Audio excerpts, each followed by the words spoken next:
Guys, welcome back to my channel. My name is Ege, and today we're going to be doing my January wrap up. So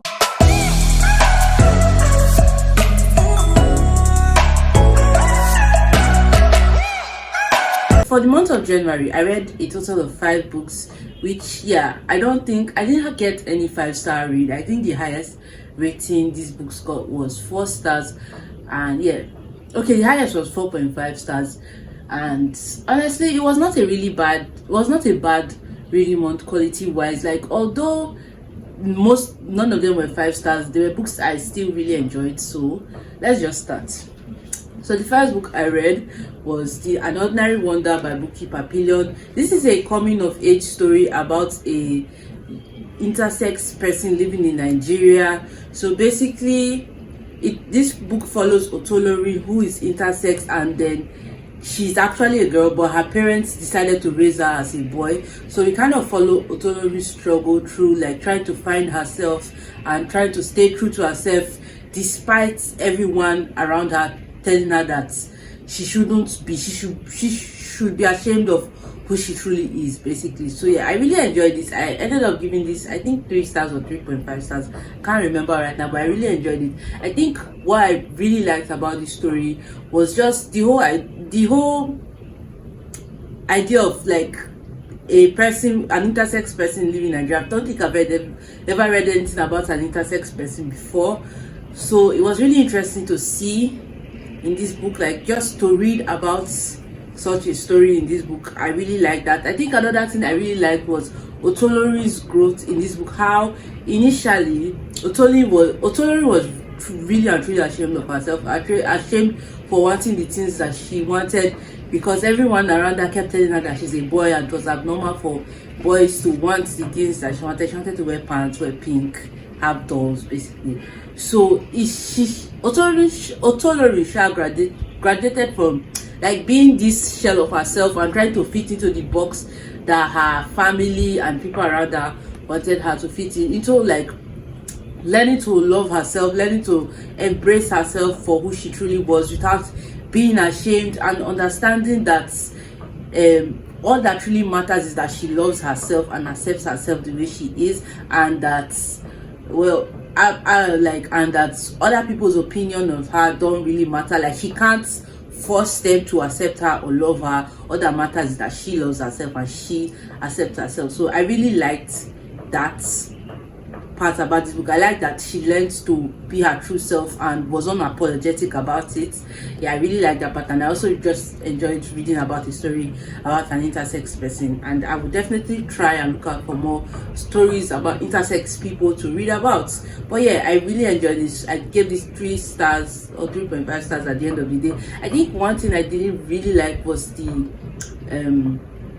I don't like to say the writing, because the writing wasn't bad. It's just the dialogues between characters. The dialogue between characters was just very, I still don't know how to explain it, but I didn't really enjoy the dialogues because they felt very formal, very British, very, I don't know how to describe it. But I talk more about this book in my vlog, and I'll leave a link to the vlog above so you can go and watch it, where I share, like, my complete thoughts about this book. So go and watch the vlog. The next book I read was In the Company by Men by Veronica Tajo. I really enjoyed this one. I ended up giving it 4.5 stars. Initially it was 4 stars, but I'm elevating it to 4.5 stars because I still think about this book so much. So this book is a book following the Ebola virus outbreak in West Africa, but the actual town where this book takes place was not mentioned. We just know that it's a West African country. So we're following the Ebola outbreak, and the story is through the perspective of different people, both living and non-living,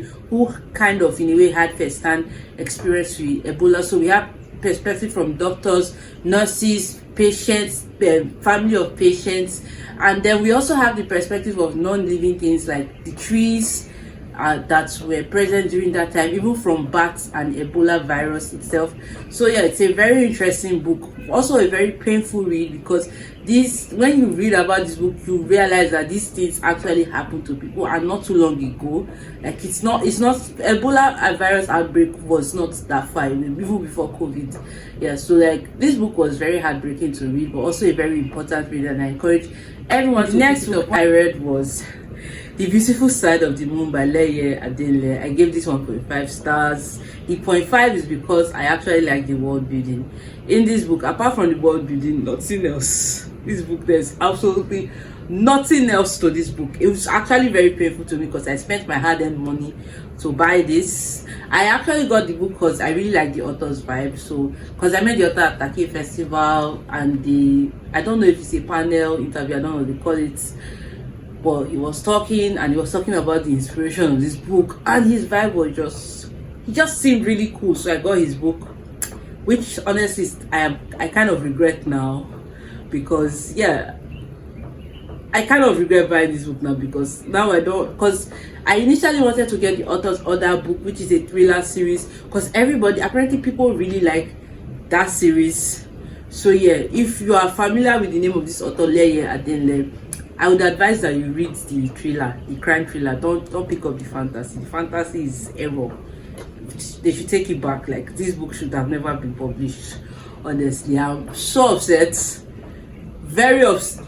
Anyway, let's just go to the review. So The Beautiful Side of the Moon is about this young man. His name is Osare. So he's like an IT worker at a bank or so, and then one day he receives a letter from his late father's friend that he's come to visit him. So basically, they are magicians. Yeah, it's an urban fantasy set in Lagos, Nigeria. It's about magicians. So Osare essentially is supposed to be this very powerful magician, but he doesn't know it. And so basically, the good magicians come and meet him and ask him to join their side, because there's another side, the bad magicians who are also coming after him and want him to join their own side so that they can use his powers to basically dominate humanity. So the good guys are like trying to help society escape from the bad guys, essentially.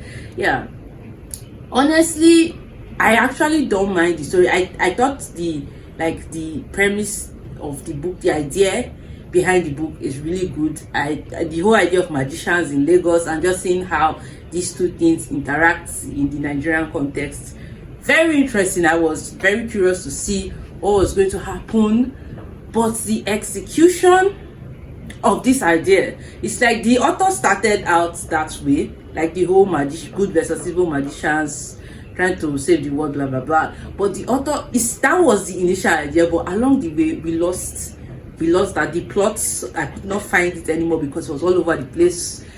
Too many things were happening at once. I feel like the author tried to do too much with so little. Like, the book is just 100 pages, so it's not that long.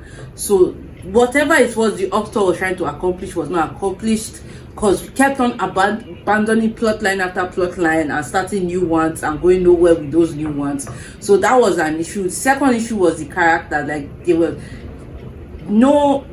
the character was just zero, like no development at all. Even the main character, they all one-dimensional, very caricature-ish, very, I don't even know. I don't want to be too mean, but yeah, the characters, zero personalities at all. The main character of Society was just, I don't even know where that young man is. And then there was one part that just really annoyed me, because it was like an insta-love type plot and then love triangle, but the love triangle was abandoned halfway. It wasn't even done well at all, but there was a love triangle in there somewhere, and then there was insta love. Just honestly, I don't know, just a lot of things were happening that didn't make sense, and I don't want to dwell too much on this book, so we're going to just stop there. Like, it did not make sense at all. The idea behind the book, solid. The execution, rubbish. I think that's just the summary of this book. And yeah, but I guess the one thing I actually really like this book for was the magic system. I really like the magic system of this book. I thought it was done really well, in my opinion. Just like the idea behind the magic system, I feel like the author actually sat down to think about the magic system. Just the rest of the book, I did not think about it, just continued writing. Anyway, we're going to stop there now. I don't want to be too mean, so yeah, 1.5 stars. Low-key regret buying and reading this book. But yeah, I have is Son of the Storm by Sui Davis Okumba. I actually ended up really enjoying this one. Like, I'm happy that I finally read this book, because I got this book when it came out in 2021, I believe, but I was low-key scared that I wouldn't like it. So I finally read it this month and I loved it, so thank God for my life. So this book is kind of, I don't know how to explain, so let's just do it like this. So this book is set in the city of Bassa. So in this country or world known as ORHUE, we have different people. So we have the mainlanders, desert landers, and islanders. So mainlanders now feel like they are the superior, the ogas at the top, like every other person is beneath them, and they made this system where people are divided into different castes or castes or whatever they call it, based on your skin tone. So the darker you are, the higher your rank in society. So we have the Idu, which are the highest. They are really dark skinned people. After Idu, I believe it's Emuru. They are also dark skinned, but not as dark as Idu. And then like that. And the lowest in the caste system are the Shashis. Shashis are essentially, they are like light skinned people, but they are more of like mixed people. Essentially, you can think of them as mixed people, because Shashis are not Shashis are basically like maybe an Idu marries a desert lander, something like that. You have a Shashi mixed child, or you marry an islander. Just like mixing of the two different sides is what forms Shashi.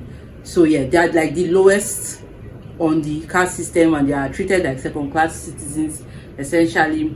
So basically, yeah, that's like the system. So in this book we have a Shashi boy. His name is Danso. That's the person on the cover, and he's Shashis, they are mixed now. So his father is an Idu person, and then his mother is, I think, Ajabo. They are islanders, but like I think they are extinct at this point, because I think there was a genocide and they killed off all the Ajabos or something like that. But his mother is an Ajabo, which is an islander, and then his father is an Idu, so he's a Shashi. But he was brought up as an Idu person, but so he's like still kind of privileged and is able to live with the high ranks of society, but he's still somehow treated like an outsider, because at the end of the day he's still a Shashi. So he has a lot of privilege and access to a lot of things that fellow like other Shashis and lower caste people would not have, but at the same time he's still kind of treated like an outsider because he's still a Shashi. So that kind of